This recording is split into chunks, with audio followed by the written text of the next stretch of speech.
Faz mais ou menos 10 meses que eu comecei a produzir conteúdo aqui pro YouTube. E eu não tinha familiaridade nenhuma com a câmera de ficar aqui falando sozinha. Mas eu me comprometi com uma coisa. Eu ia fazer 52 vídeos pra completar 1 ano de conteúdo independente do resultado. Tem alguns aprendizados que eu tive até aqui, que eu acho que vão ser úteis pra vocês também. O primeiro ponto, que é até meio óbvio, mas é que todo começo é uma bosta. O primeiro vídeo eu gravei, eu acho que teve quase 50 minutos de conteúdo pra um vídeo super curto, que eu repeti e travei umas 4, 5 vezes em cada frase que eu ia falar. Foi muito difícil. O primeiro vídeo eu não queria ver, o segundo vídeo eu achei péssimo. E até hoje eu ainda sou muito crítica com as coisas que eu faço. Eu sinto que ainda tem coisas que eu preciso melhorar. Mas os últimos que eu tenho feito aí nos últimos 2 meses, mais ou menos, eu já sinto que eu tô muito mais leve com a câmera. E aí a gente às vezes quer o resultado, mas não aceita o processo. Então, enquanto a gente não entender que a gente não começa bem, todo começo é terrível e sofrido mesmo, a gente dificilmente fica de acordo com ser ruim. E eu lembro que quando eu comecei a produzir conteúdo, algumas pessoas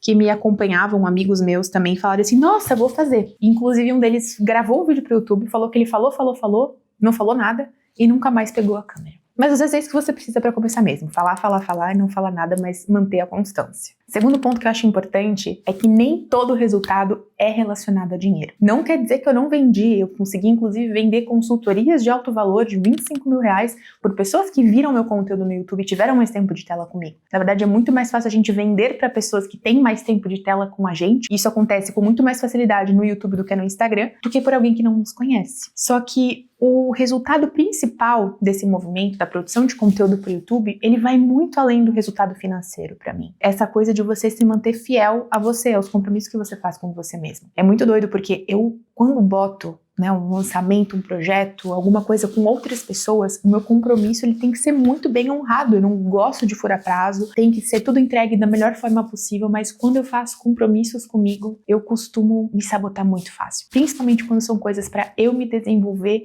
para eu aparecer. Uma coisa é eu para me desenvolver para o meu trabalho. Então, não importa quantas horas, eu amo sentar na bunda na cadeira e estudar. E acredito que o principal ganho com essa produção, com esse compromisso que eu tive comigo, é começar a dar sinais para o meu subconsciente, né? Me dá sinais de que quando eu me comprometo comigo, eu também compro. Esse pra mim é um ganho muito maior do que qualquer ganho financeiro. Ele reflete em várias outras áreas da vida. Ponto número 3, que eu vejo que o YouTube trouxe muito bem pra minha vida, foi a parte de paciência. Eu nunca fui uma pessoa paciente. Eu acho que eu vim nesse mundo pra aprender a ser mais paciente. Desde pequena eu sempre fui muito acelerada. Se eu tô dirigindo no carro, tem alguém lento na minha frente, eu fico irritada. E aí, é engraçado, porque as pessoas veem os meus vídeos e falam, nossa, você é tão calma, você é tão centrada. Gente, se vocês soubessem a velocidade da minha cabeça, eu assisto o vídeo no 3.0 se dá, porque eu tenho uma extensão que acelera mais do que 2.0.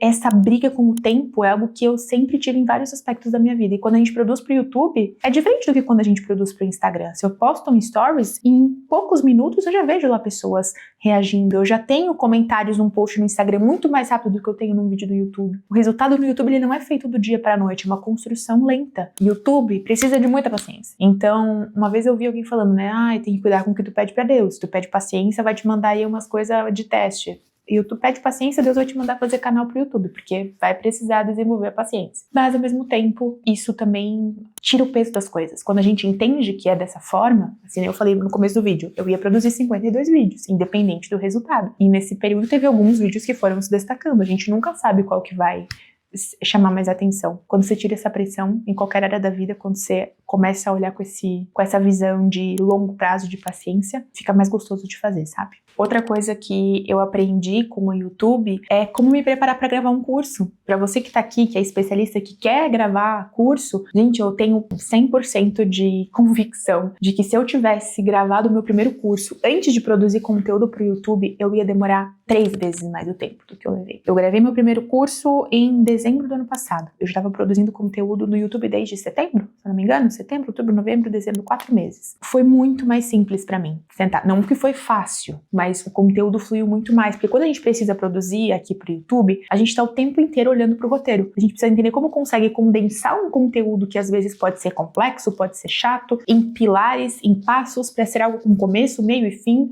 para que faça sentido para quem tá assistindo. E quando a gente vai pensar numa aula, quando a gente vai pensar num infoproduto, isso também acontece. Então, quando eu fui gravar o meu curso, foi muito mais simples. tanto falar com a câmera, quanto conseguir condensar aquilo que pra mim era um passo a passo mais cheio em menos tópicos para que a aprendizagem do meu aluno fosse mais simplificada. E o quinto e último ponto é que produzir conteúdo para o YouTube reforçou muito em mim aquela coisa de engole o choro, sabe? Na vida você tem que fazer o que precisa ser feito e não só aquilo que você quer. A gente é adulto e no trabalho é muito fácil a gente fazer o que tem que ser feito, porque a gente geralmente tem um chefe nos cobrando, e quando a gente empreende, não existe esse chefe. E eu não vim produzir conteúdo, beleza, eu vou fazer 52 semanas de conteúdo, que legal, eu amo produzir conteúdo, eu vou fazer porque eu quero. Não fiz porque eu quero, eu fiz porque o meu negócio precisava que eu fizesse. Então, enquanto você depender da tua vontade para vir fazer conteúdo, você não vai fazer. Ou talvez você comece a fazer, mas você vai parar no meio do caminho. Não vai se comprometer com 12 semanas, com 20 semanas, com 50 semanas, aí você vai entender o que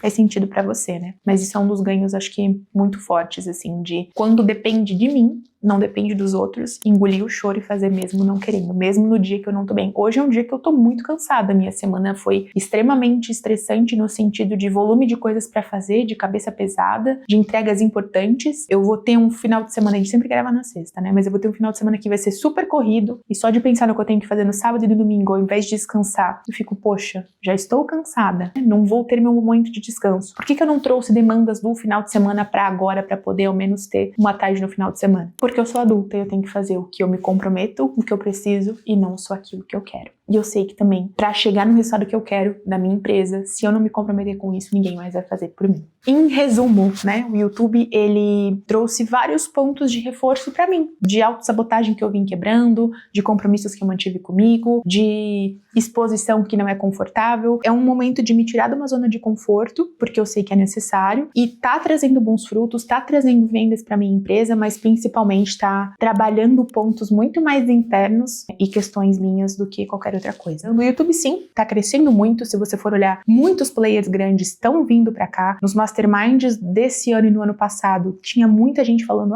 o canal é o YouTube, tem que todo mundo produzir conteúdo pro YouTube, porque lá o conteúdo vai durar mais, enfim. Sim, é muito importante pro seu negócio. Mas, às vezes, se você tá nesse momento de, será que eu faço? Será que eu não faço? Talvez tenham outros pontos e outros ganhos mais importantes que você precisa pensar agora pra levar isso no longo prazo. Aqui no canal tem uma série de conteúdos. Acho que se você tá vendo esse vídeo, provavelmente o conteúdo que eu fiz sobre como eu desbloqueei e comecei a gravar conteúdo pode ser útil pra você. Eu vou deixar aqui do lado pra que você assista ele agora na sequência. Não se esqueça de se inscrever aqui no canal e me contar aqui nos comentários se você já produz conteúdo pro YouTube ou não, quais são as suas maiores dificuldades pra começar, ou se você já produziu no passado, por que você não tá continuando? É isso, a gente se vê no próximo vídeo. Tchau!